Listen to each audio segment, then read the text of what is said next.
Finally, Jonny Greenwood has revealed who out of Radiohead is the hardest. Finally, Jonny Greenwood has revealed who out of Radiohead is the hardest.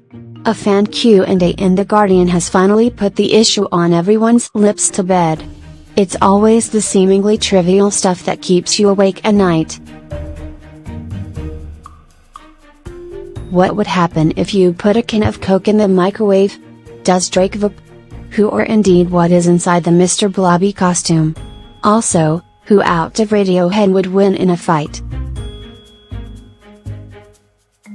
That last one is a toughie, as Radiohead are known for being sensitive babies, and so has, I'm sure, left a number of us tossing and turning at 3 a.m. multiple times.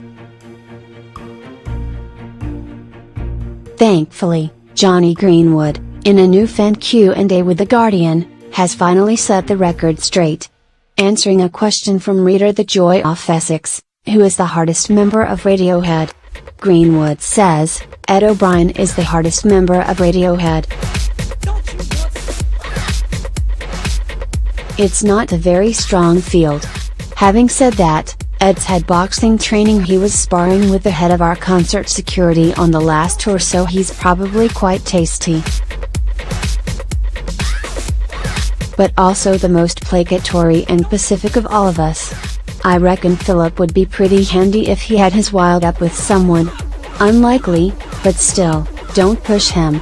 The rest of us are not a threat. Not a threat is probably the best way I have ever heard anyone describe the members of Radiohead. Anyway, elsewhere Jonny talks about getting nominated for an Oscar, the specific craft of writing film scores, his relationship with director Paul Thomas Anderson, blah blah blah, but really the important part is the scrapping, which I am very relieved is settled. Can read the rest here though, if you want.